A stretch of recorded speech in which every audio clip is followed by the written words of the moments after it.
O'Shea Show, where we discuss culture, news, politics, and more. Sit back, relax, and I hope you enjoy the show. Be sure to tell your friends and family about the revolution.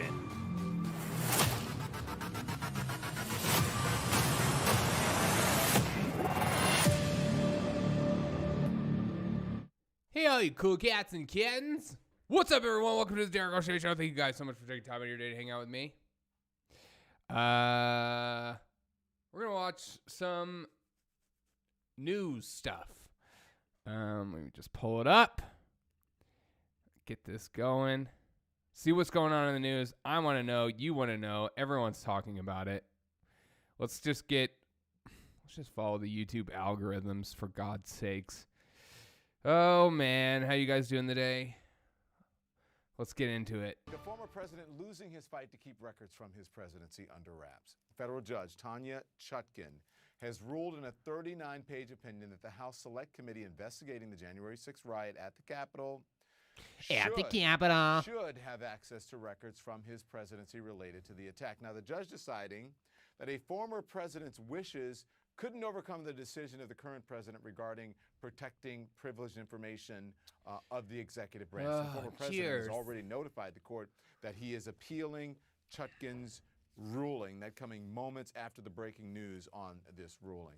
So we're going to get to a couple of folks here. I want to get to CNN's Ryan Noble, also CNN senior legal analyst Preet Bharara, a former U.S. attorney, knows all about this. But Ryan has been going through this document from the judge, and he has some information for us. So good evening, gentlemen. Good evening to you, Ryan. First, the former president losing this executive privilege claim. Talk to me about what you've been reading, what you know. Yeah, I don't think there's any doubt, Don, that this is a significant victory for the January 6th Select Committee. They have interest in hundreds of documents. Oh my God, it's me. From the Trump administration that occurred around the January 6th attack. That includes call logs, visitor logs. It includes some of the documents that were created during the Trump administration's time in office, and also even handwritten notes that the president himself had authored during that time frame. And in her ruling, the judge made it very clear that when weighing this kind of balance between executive privilege and the public interest, that the public interest was much more important. She wrote, quote, "The court holds that the public..." Snort. This is from last night. I want, this is 1 hour ago. That is not 1 hour ago. Brian Williams. Let's just see what's going on in the live news. Oh my God. It's always about January 6th with these people. January 6th, shots, talking, meeting, staring at dead bodies, talking, pushing, squeezing, staring to the sun. I'm just staring at the sun. To cover the news, you have to be in it. We'll take you to the front.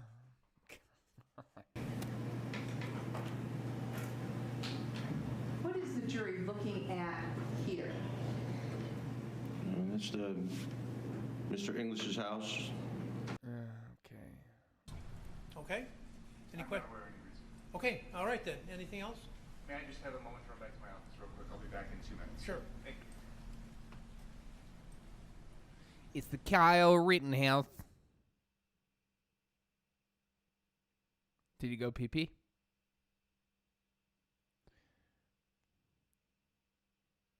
He went pee-pee. All right. He's retired. I'm just staring at the sun. All right, Gautam Narang, Gatik CEO, thank you so much. Expensify is a company offering business expense management software, and it's hitting the public markets. The company priced its initial public offering yesterday. Good Lord. Yeah. First of all, Emory, they can go right to their doctor.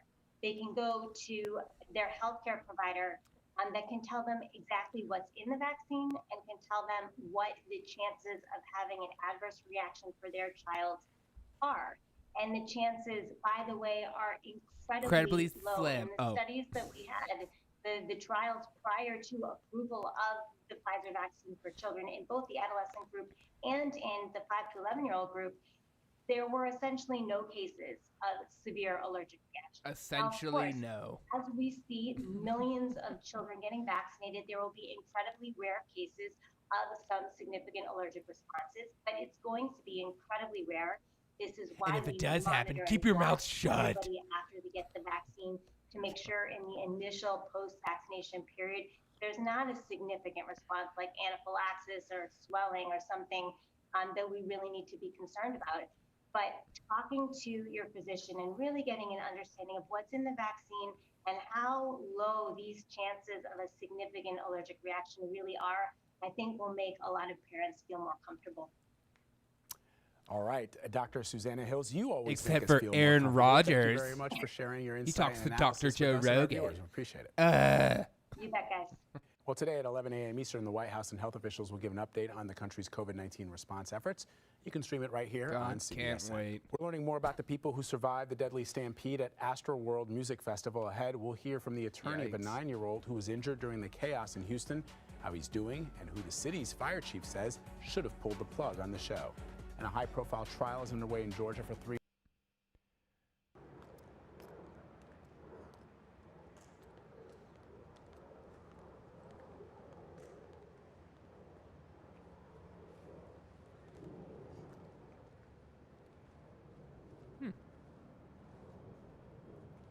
Very cool. Kind of a... Not a lot of interesting stuff going on. Let's see what NBC's talking about. Work by sucking in air, passing it through a Excuse me? filter, and blowing out cleaner air by trapping particles like dander, pollen, and even viruses. So what should you look for if you're in the market for an air purifier? Like With me COVID. now is Tanya Christian. She's at Consumer Reports. You studied these. There's so many on the market. What's an absolute must-have in an air purifier? Get one that has a HEPA filter. It is going to capture small microns, dust, pollen, smoke that is in the air. HEPA.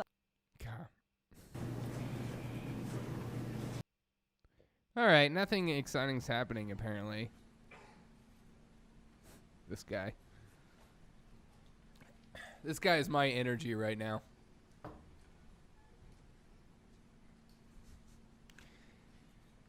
Pan onto the audience. Now pan it back to me.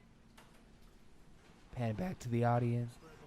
Now pan it back to me. Stand, please, and raise your right hand. Do you solemnly swear the testimony you're about to give in this matter be the truth, the whole truth, and nothing but the truth, so help you God? Should be interesting. Maybe I'll move. Please state your name, spelling your last name for the record. Kyle Rittenhouse, Rittenhouse. It's not written. Kyle, It's where do you reside? written. Walworth Written. County. How old are you? 18. On August 25th of 2020, did you come to downtown Kenosha to look for trouble? No. Would you have shot Joseph Rosenbaum if he hadn't chased you trying to take your firearm? Objection, leading. That sounds kind of leading. Would you... I'll get to it. Are you a high school graduate? Yes. What high school?